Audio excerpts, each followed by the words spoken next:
WATD presents John Paul, the Car Doctor. All things automotive. Have questions? Call 781-837-4900. Now, here's John Paul, the Car Doctor.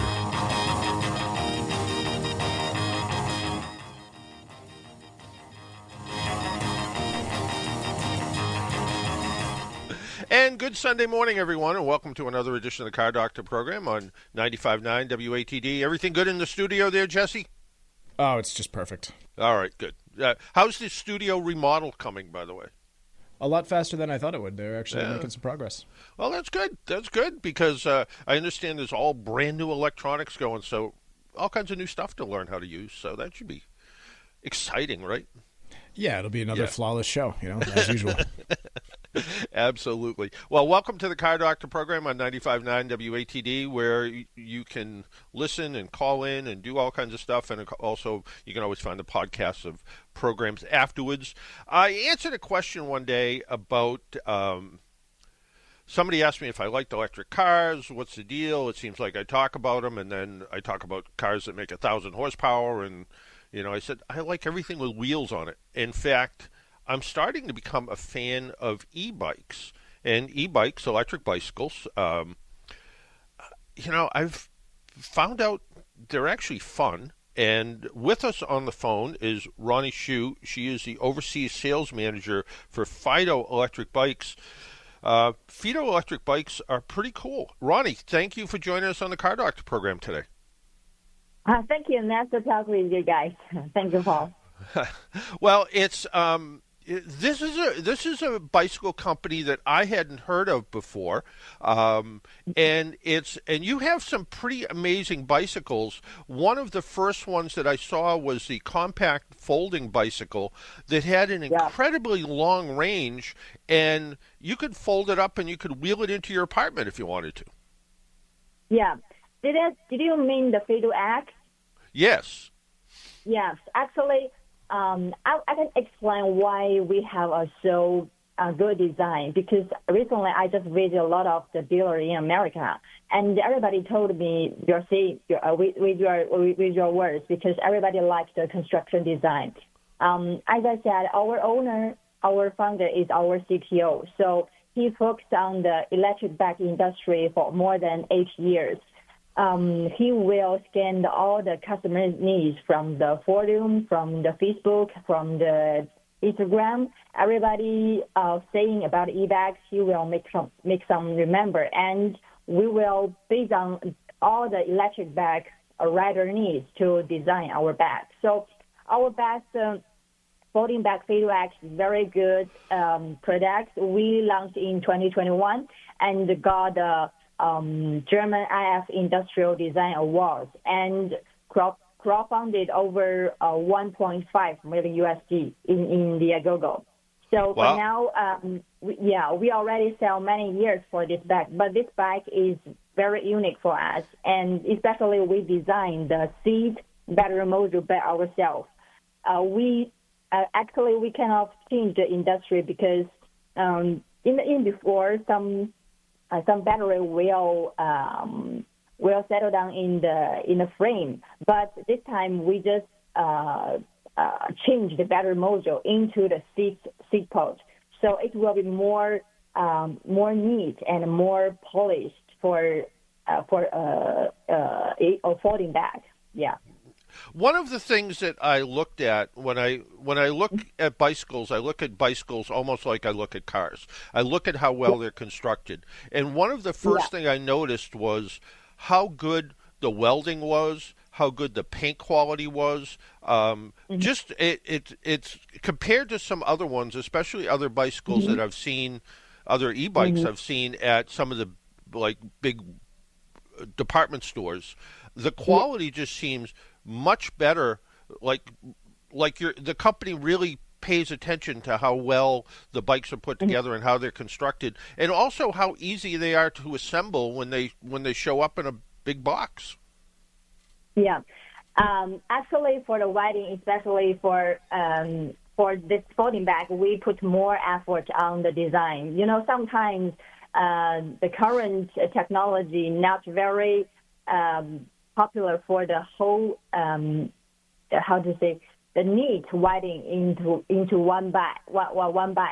So our owner just tried many times in our laboratory, and finally we got a good design and the polish and good widening for the Fiido eggs.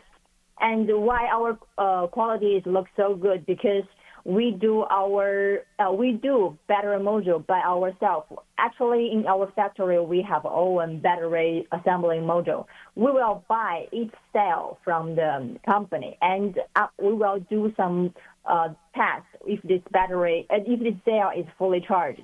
So if this qualify, we will combine in our factory. It means every Fiido e-bag, the battery module is really fully charged and will meet the real range.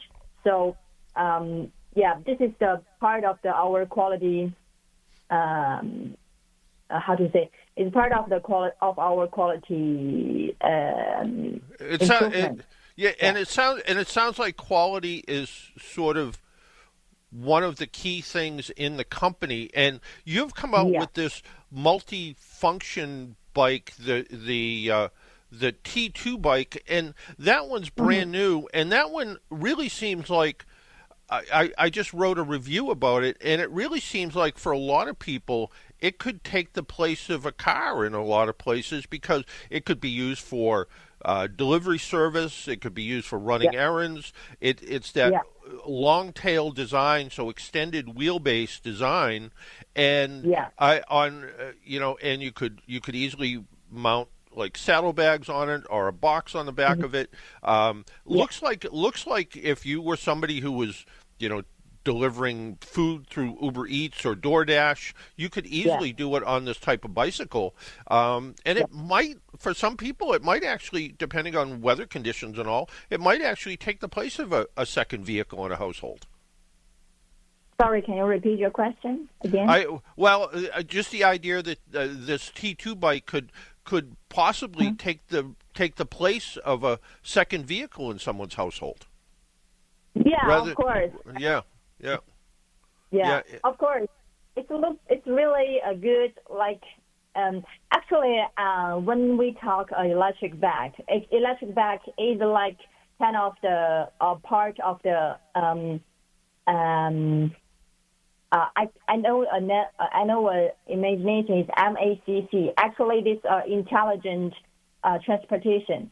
So whatever the car and the bag is part of the intelligent city transportation method. So it will become a future of the people transportation, and the electric bike will be the most popular in the future, because the long range and effortless and friendly environment. So especially go back to T2. T2 kind of meet our current target market, because a lot of people need a cargo bag. They need to ship their food, or they need to transportation some goods from their house, and especially they will send their children to school. So T2 is good design for. We just enlarge the back seat, so there can be keys on the back seat. So the people just have more keys, because we can put two people, maybe a little bit longer of back seat. So I can see T2 is a good design, and for until we launch now, is a lot of customers and dealers want to buy from us, want to make order right now. Well, and that's a good point. Your bikes currently, at least in the United States, are sold directly through the company. You don't really have a dealer network yet, do you? Yeah, we have dealer network. Okay. But I was amazed when you order directly through your website how quickly they show up. It took no time at all for one of your bicycles to show up, and the way it was packaged, it's kind of neat. You guys actually have a YouTube video of how to take it out of the box, which of course I didn't watch till after I took it out of the box. But the idea that you could take it out of the box, all the parts were there. You included some basic tools to assemble it, a very simple manual, but it took really no time to put it together. And like you pointed out, it came with the battery fully charged. Assembly took less than an hour, and and I was off riding it after that. And again, it took almost no time to order it and have it shipped. It was a very quick process. Yeah, of course, because we know currently some electric bag user is not very professional. So we know some of them is not very good eye to assemble a bag or change some parts. So we will do our best to give the customers best experience, let them to know, let them to use a phone.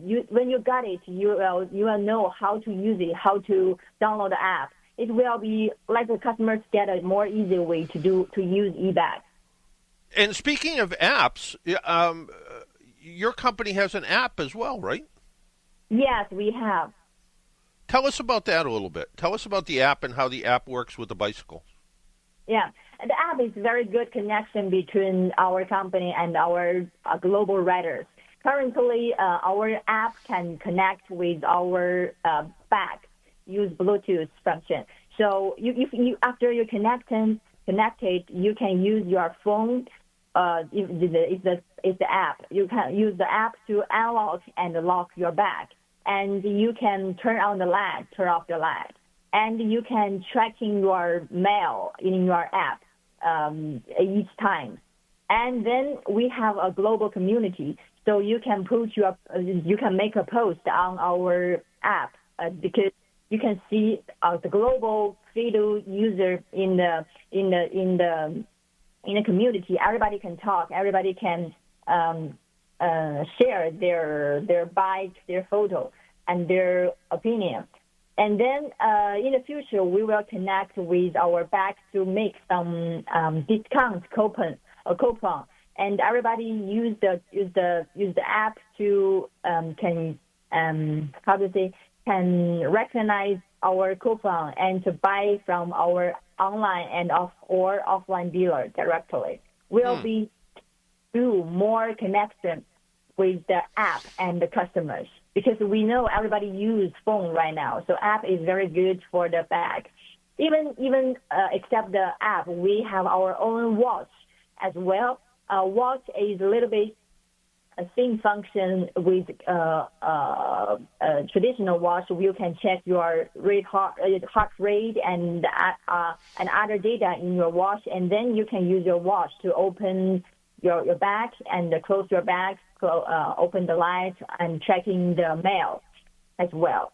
Yeah. No, the bikes, the other thing I liked about the bikes, and I'm a car person, not a bike person, but I recognize things like the Shimano derailleurs, which are a quality product. The seats are a quality seat, and just the idea that it has hydraulic style disc brakes was very impressive because this is unlike the rim mounted brakes. The hydraulic disc brakes work really well when it's wet weather out. So it becomes much more of an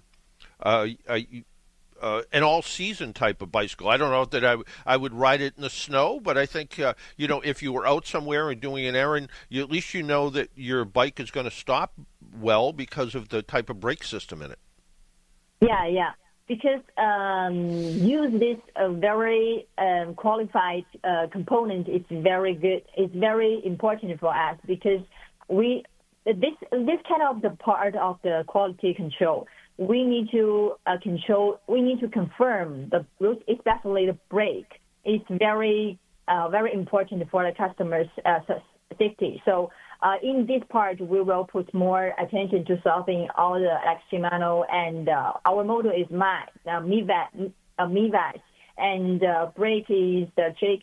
Like you said, it's very important for us to make sure the bike safety for our user. We all from the user point to design the bike. Like you said, you are a car person, not the bike person. Me too. I have driven my car more than 10 years, but especially from current city transportation situation, is a lot of traffic jam, and especially the car is not very friendly for the environment. So when I found the electric bike, it's really good design. Electric bike will give you more less hurt about your knees, because conventional bike will need more effort to riding, but electric bike will give you less effort, and you can go to long range. So it's a little bit can replace the car in some miles. Will get you more fun, and you can stop everywhere. Stop car is really difficult thing. Yeah, absolutely. And before we let you go, you folks just came out with a new lightweight bicycle, a lightweight e-bike that is made out of carbon fiber. Is that right? Yeah. We already launched our new carbon bike in our website. Model name is C31. I think it's really good design because a lot of the back specialists, they are really like this design, and the carbon is the frame, and the back strap of the back is really light, and the ride is smooth. Yeah, and that for people that want to bring their bikes, up stairs or something, having a lightweight bike is easier. But going back to the original bike we talked about, the folding bike, once it's folded, it wheels pretty easily, and you could easily bring it inside a building without any problem. Again, you guys thought this out pretty well, and the folding bike is an ideal bike for somebody who's going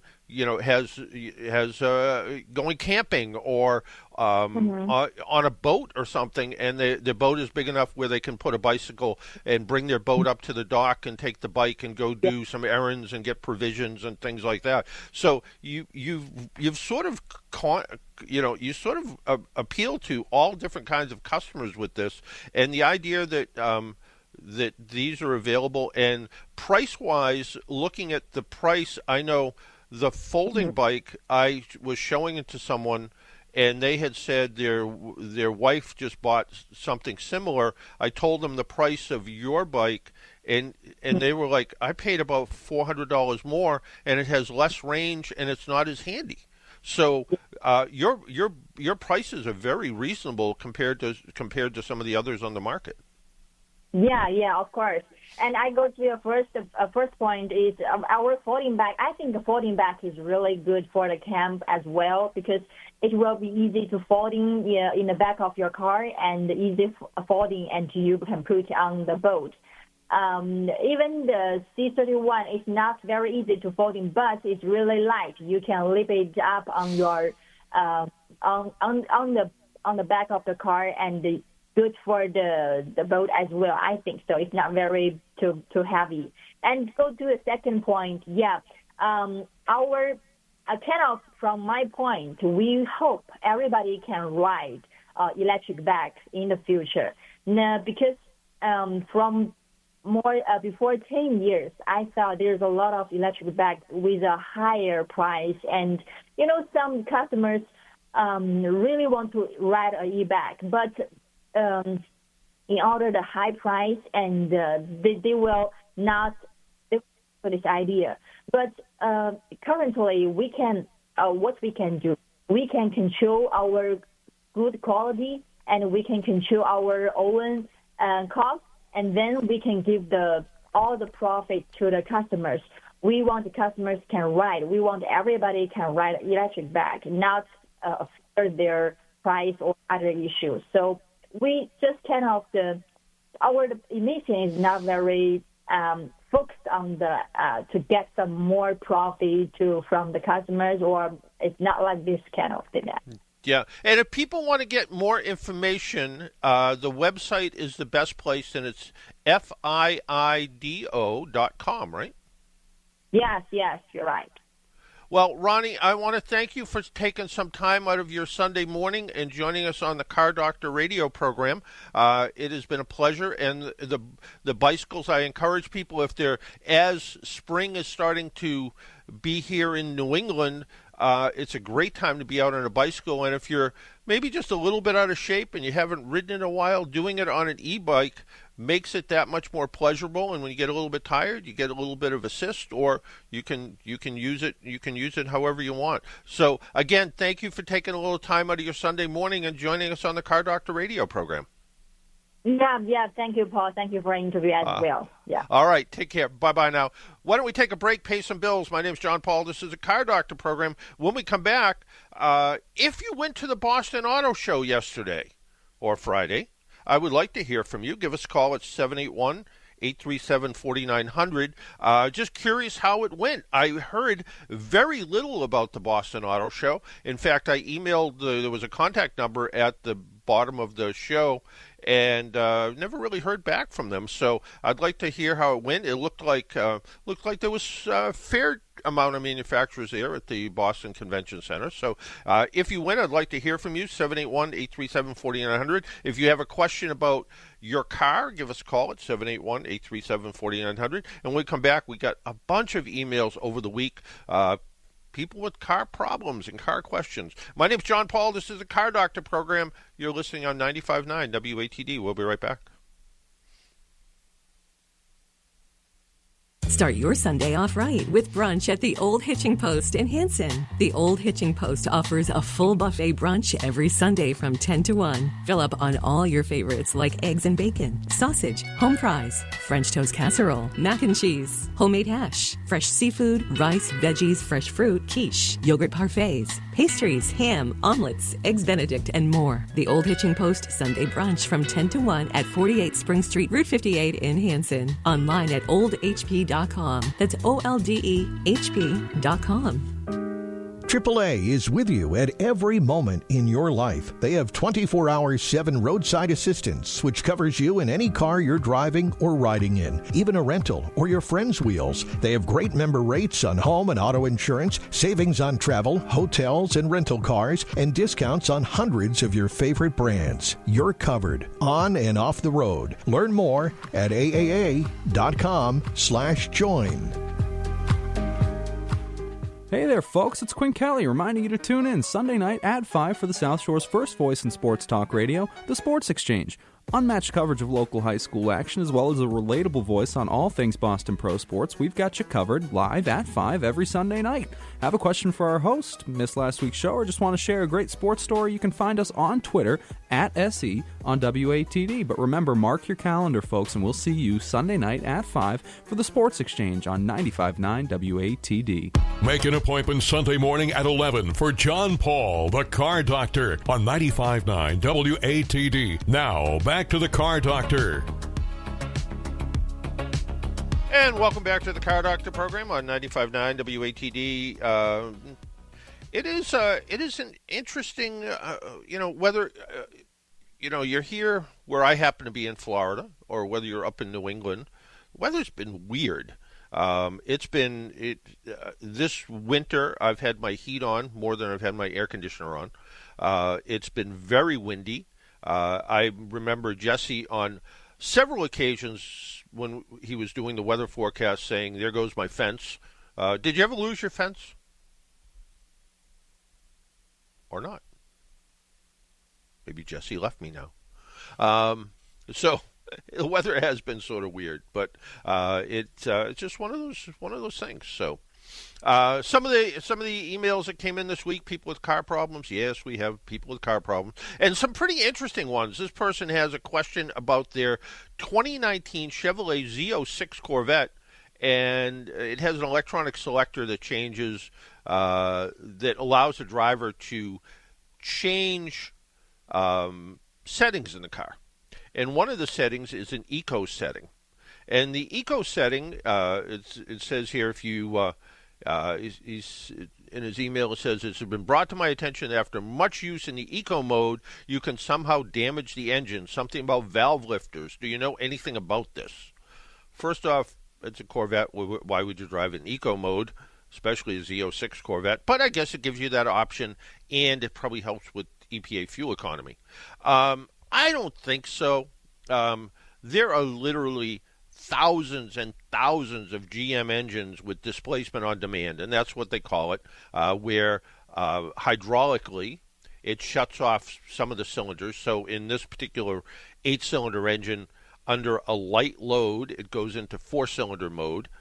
So I suppose if you continually drove in that eco mode all the time, could it damage the valve lifters? Maybe, but you would have to be have kind of a feather touch on the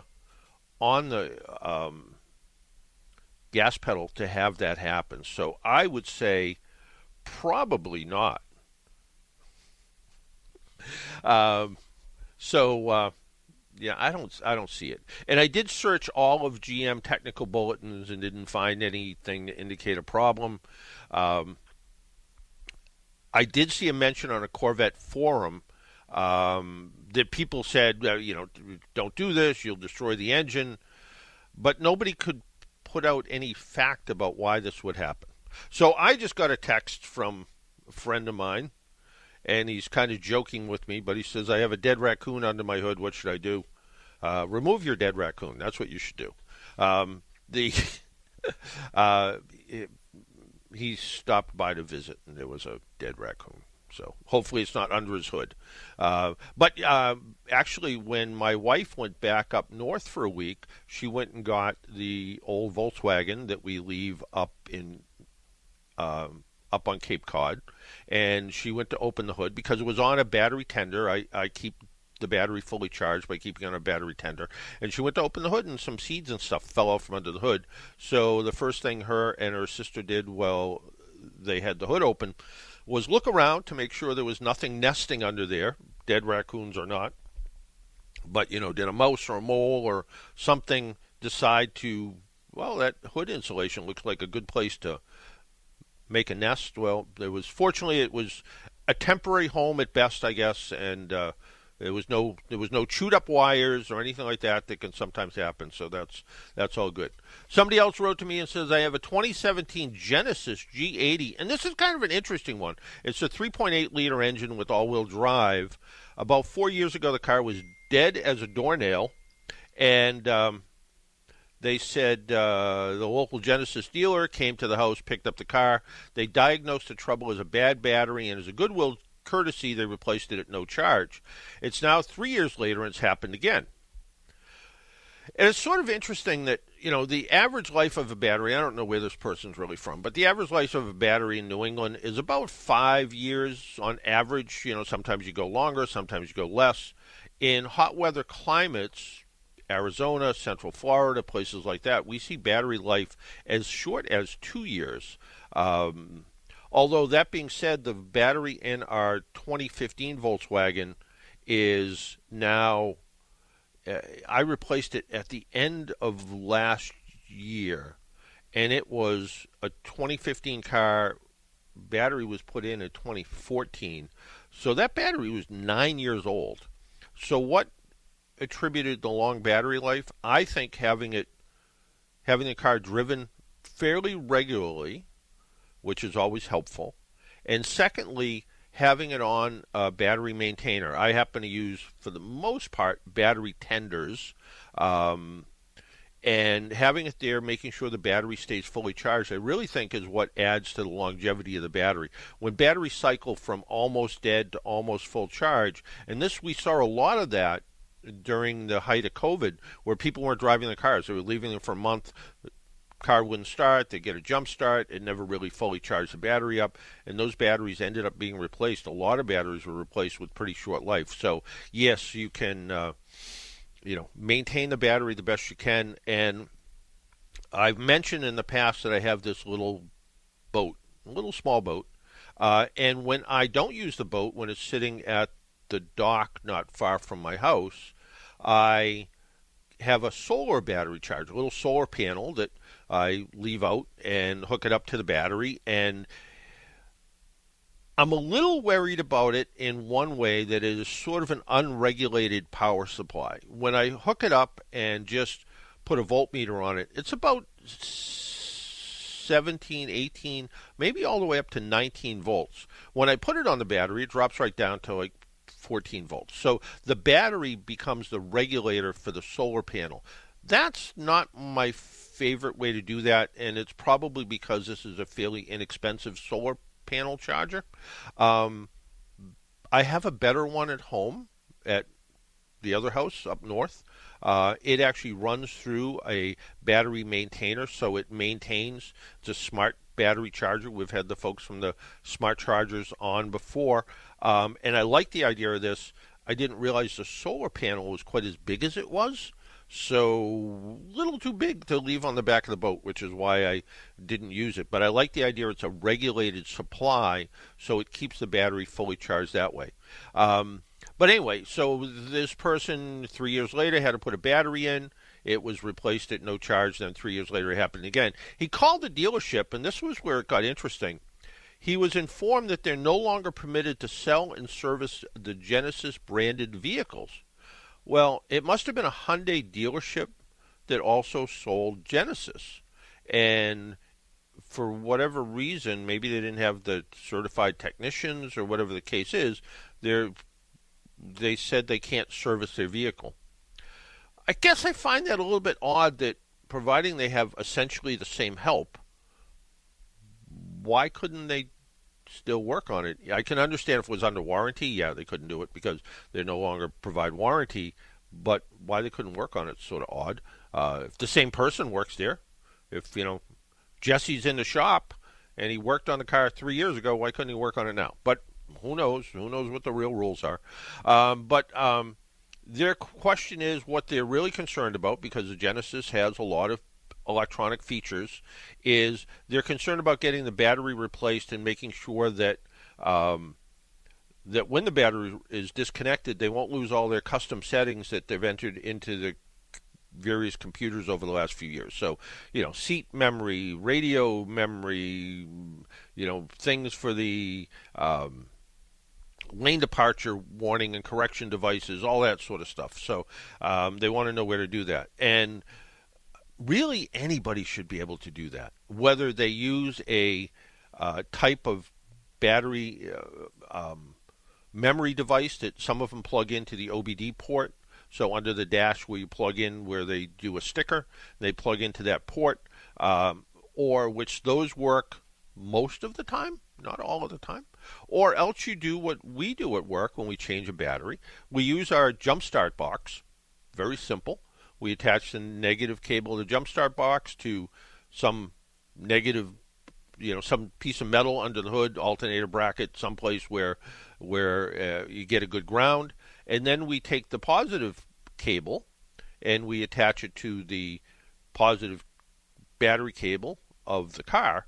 And now what we've done is temporarily we're running two batteries in the car, one for the car and one for the off the jump box. Disconnect the positive cable, and now you have the car's computers being kept alive with the jump start box.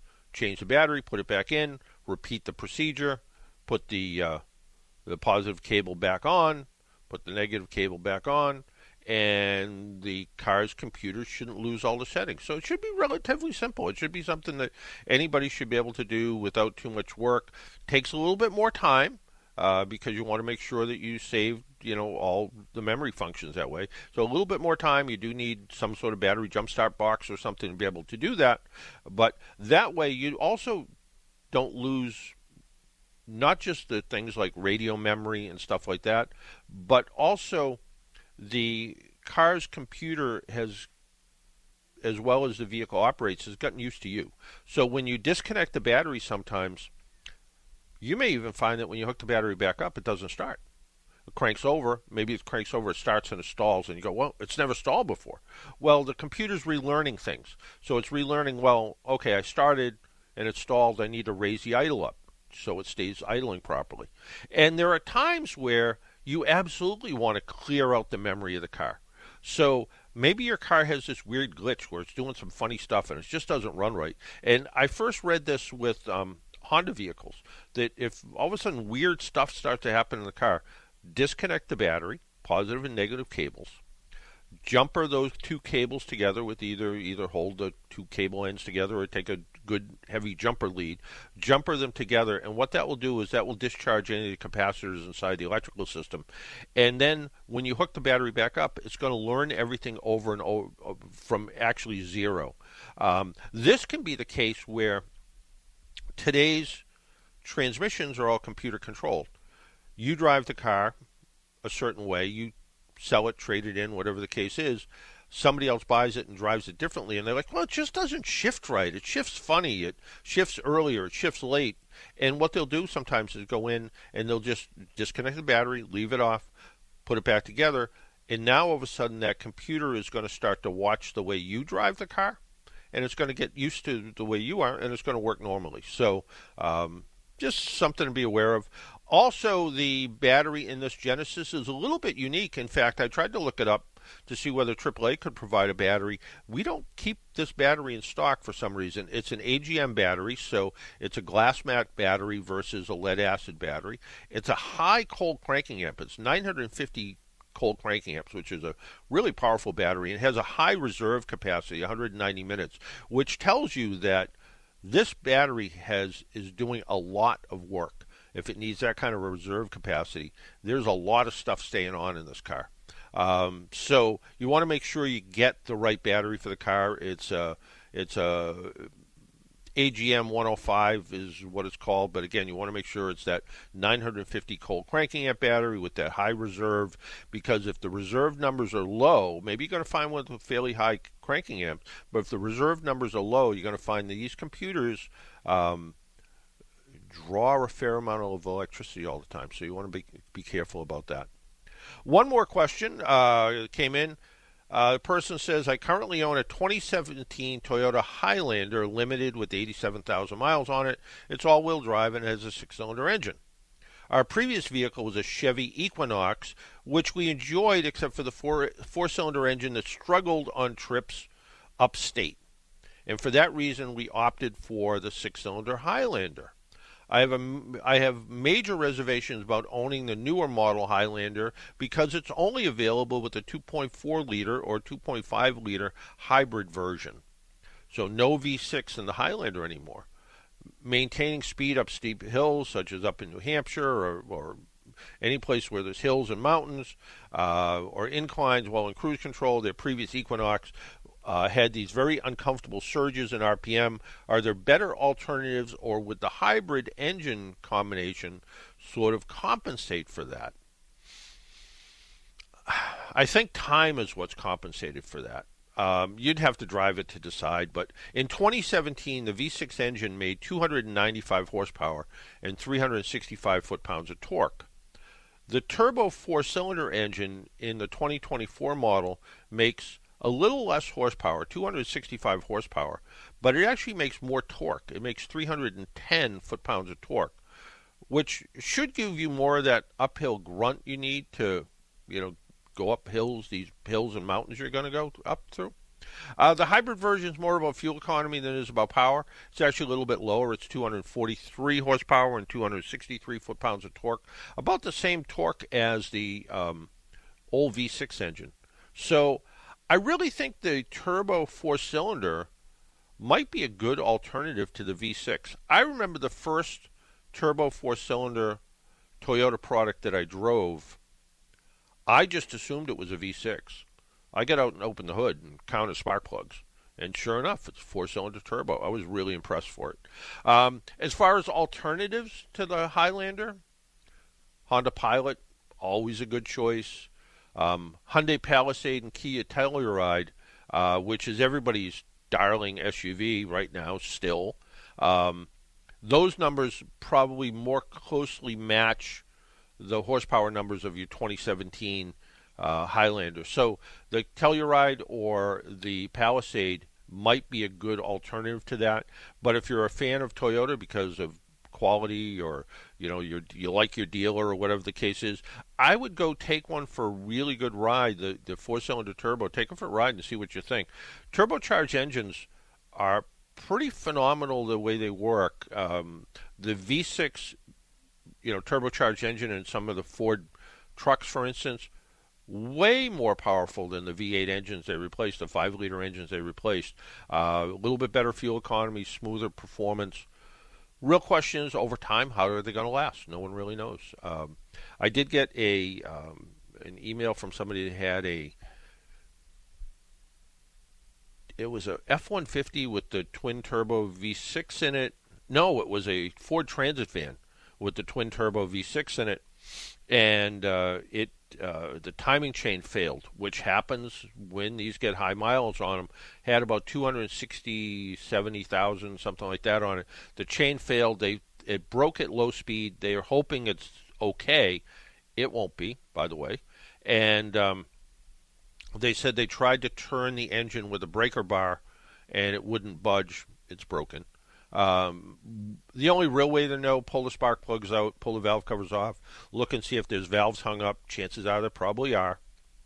And take the plugs out and take a borescope, one of those little things that you can look in and see a display on the screen. And once you do that, you'll know if there's damage inside the cylinder walls from valves breaking. If there's damage on top of cylinder heads, you'll see it all with the borescope, and you'll know what is in store, but chances are a problem. They also said, can I take a non-turbo engine and put it in this? If you have enough money, time, and expertise, sure you can. But it will, you have to keep in mind, you're going to have to change the whole computer system over, because the computer system's designed for this twin turbo, not for the the conventional aspirated one. So you're not going to be able to do that. So a couple things to keep in mind. Why don't we take another break, pay some bills, and we'll find out where Jesse was last week when he wasn't here. He was someplace else. Let's find out where he is. You listen to the Car Doctor program on 95.9 WATD. If you have a question or even a text, you can send us a text at 781-837-4900. We'll be right back.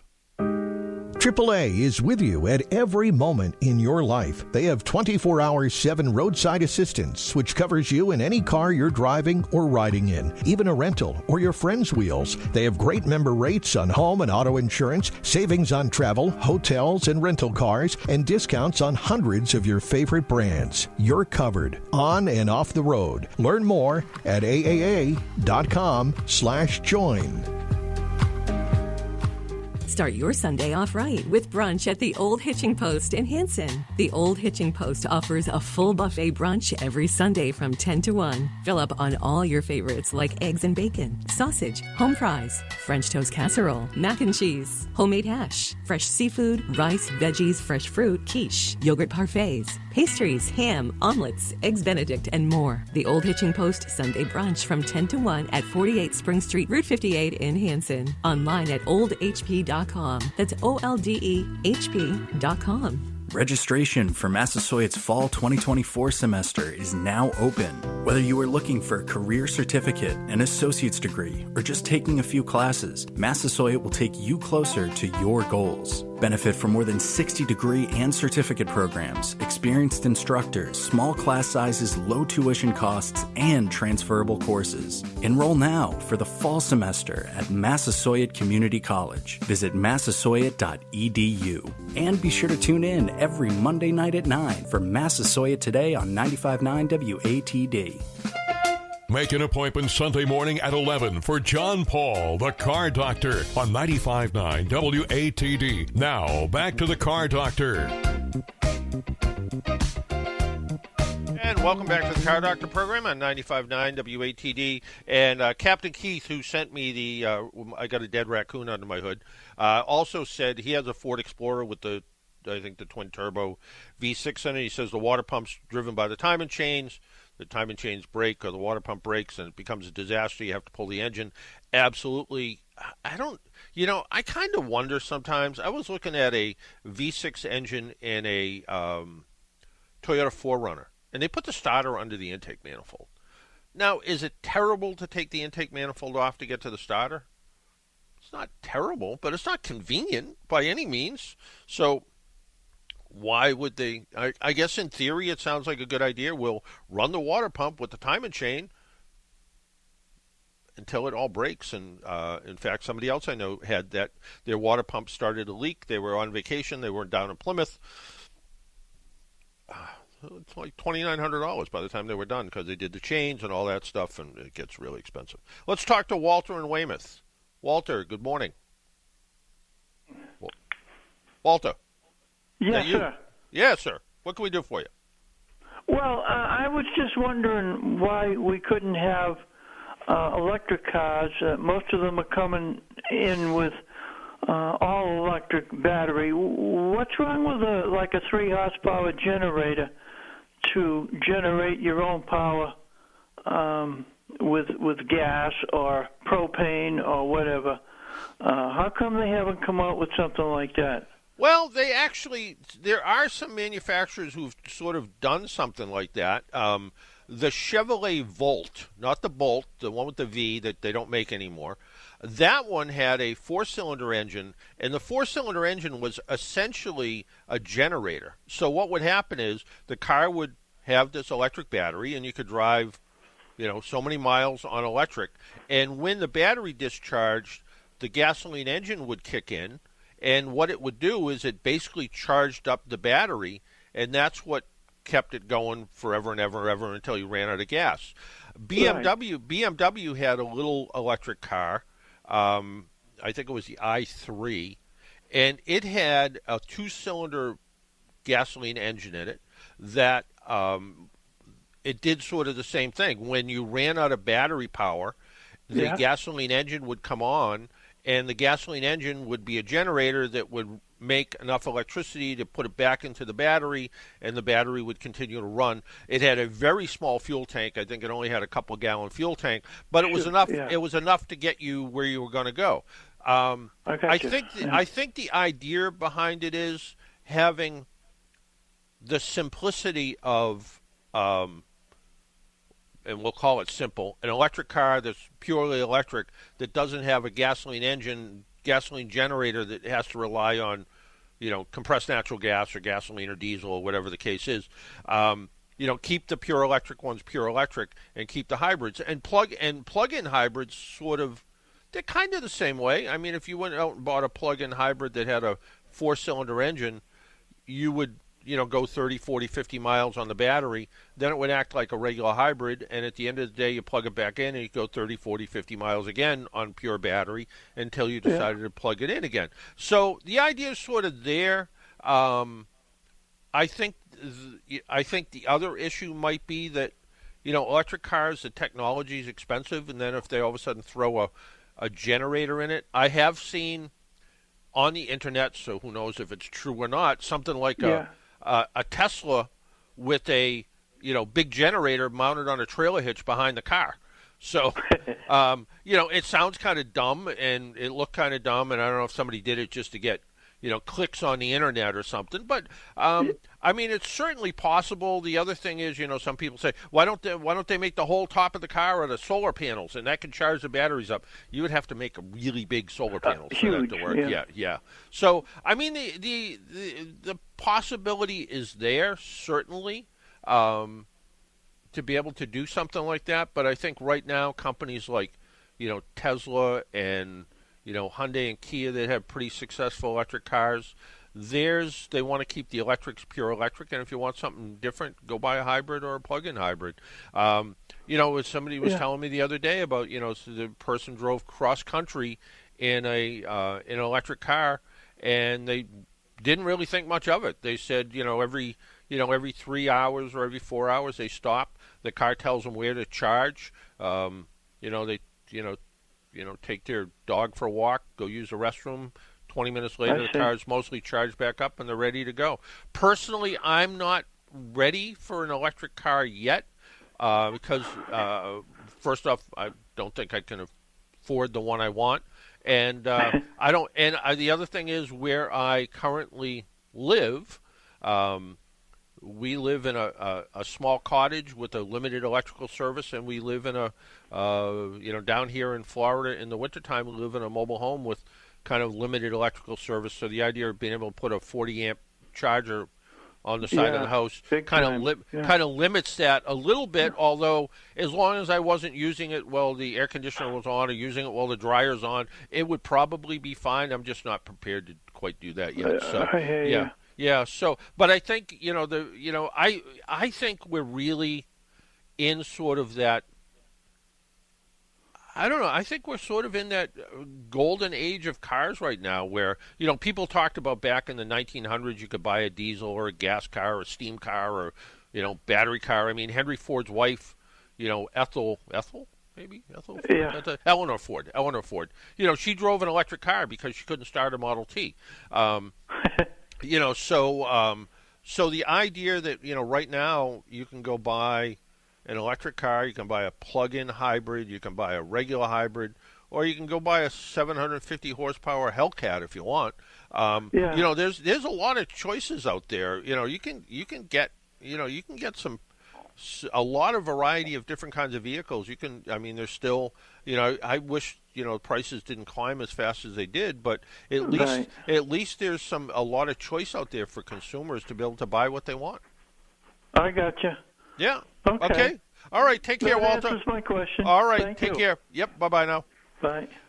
Our phone number is 781-837-4900. And Jesse was among the missing last week. Where were you? Made my way all the way out to Hinsdale, New York. Very western New York. And you were up doing spooky things for the podcast? We were, yeah. There's a house in Hinsdale that they have called the Hinsdale House, very creative name. But it's supposed to be haunted, so we spent the night there. It was pretty cool. Now, do you have all the cool Ghostbusters stuff with you? Do you have the stuff to measure for spooky stuff? We do. In fact, this was actually the problem that I think we had there was we actually brought too much cool new stuff. So we didn't get back to the roots of the stuff that we usually use, and we used all the fancy new stuff, but it was a lot of fun. Really cool spot. Really depressing town. Besides the depressing town, was there ghosts? There could have been. We got some stuff that we couldn't explain, and that's kind of what we look for, and then we leave it up to the audience to interpret whether or not they think it's a ghost. Yeah. But you don't have a laser backpack or anything just in case? We actually got it's not a backpack, but we got this new laser grid thing that's super cool. And it detects things that are in front of you, and if you stand in front of it, it'll show up on the screen as a big red blob. It'll show your outline. But we kept getting this one thing that kept showing up, and it was the outline of a person, but it was blue, which means it was colder than what was in the room. And we had no explanation for that, but it was pretty cool. We got it on camera, so we shall see. There you go. And if people want to find your podcast, how do they do that? Just anywhere. Just search Hometown Ghost Stories. It's available everywhere you can get a podcast. It's also on YouTube. There you go. All right. Well, thanks for that. I like to know what you're up to because you have a extremely successful podcast. Thank you. Yeah, I will say we chose to drive all that way, and that was a hell of a drive. It's 8 hours back and forth. It's brutal. And you said the town's kind of is it like one of those former working class towns that is now kind of nothing to do? Yeah, a lot of closed businesses, but there just isn't a lot. It's weird because it's very desolate. So there's maybe 2,000 people that live in this town. Yeah. It's super, super small, but the houses are still one on top of each other. And I don't know why. There's so much space, beautiful mountains, but they none of them have a fence. It's they're all just still on top of each other somehow. I don't get it. So it's sort of the maybe it was a town that had a big factory or something, and they stuck a bunch of houses next to each other so people could walk to work, and then the factory closed, and you're left with a bunch of little tiny houses all next to each other. Yeah, I think so. And the whole once you get into Western Mass, and then you get into New York and Western New York, it all looks exactly the same. There's some beautiful mountain ranges and stuff like that, but for the most part, it's just all of the houses look exactly the same. It's just one 8-hour depressing stretch, but a good time. And you were with your friends, so yeah, it was cool. Honestly, it was kind of an ideal situation because you had for these kind of things, sometimes they leave a chaperone, or sometimes there's other people there with you. But for this one, it was a house in the middle of nowhere. They basically toss us the keys. We're have fun, see you tomorrow. We're awesome. Had a nice little fire pit out back.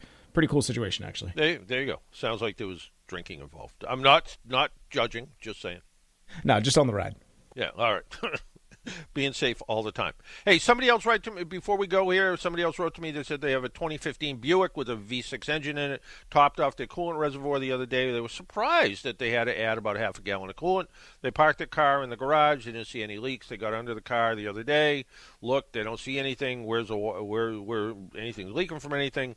They had similar issues with other GM cars they've owned in the past with Dexcool, which is GM's own coolant. The idea is that coolant coats the inside of the engine blocks to prevent corrosion rather than doing corrosion treatment to the block when they make it. It's the way GM got cheap. And it seems like the coolant just evaporates. Well, it doesn't just evaporate. It does a little bit, but it doesn't just evaporate because it is a closed system. But on the other hand, they also make it so you can check the coolant level. That's why it's not completely sealed up, so you can check it. So the idea is you need to add to it. Not that many years ago, General Motors would recommend a coolant sealer tablet. Stuff looked like Alka-Seltzer. You dropped a couple tablets in the radiator, you let it circulate around, and it would stop these little tiny leaks. Some of them were intake manifold, some of them a little bit of head gasket leak, but they would stop these little tiny leaks in the system. I've found that Dexcool needs more attention, and it's important to maintain it too, because if Dexcool runs low and it starts to get too hot, it turns into pudding, sort of this chocolate pudding sort of stuff, and it's just not good for the engine. So fresh coolant periodically, make sure it stays full. Full on Dexcool, at least from all the General Motors training, full is more important than clean. They use dip strips to make sure there's not too acidy, make sure it's protecting the engine at 35 below zero. They are more concerned about how the level of the coolant than they are with, if it looks brownish, that's okay, according to the GM instructors that I talked to. So little bit, just maintain it, open the hood periodically, hopefully at engine oil changes, things like that. They also top off the coolant as necessary. Keep an eye on it. If you start to see it abnormally changing, so if you're changing the oil every 6 months and you go, I have to top off the coolant, add an ounce or 2 or 3, and all of a sudden it becomes I have to add half a gallon, then you got a leak, probably internal into the engine. If you don't see anything, they can add a dye to it, check it with an ultraviolet light, but that's about it. So there you go.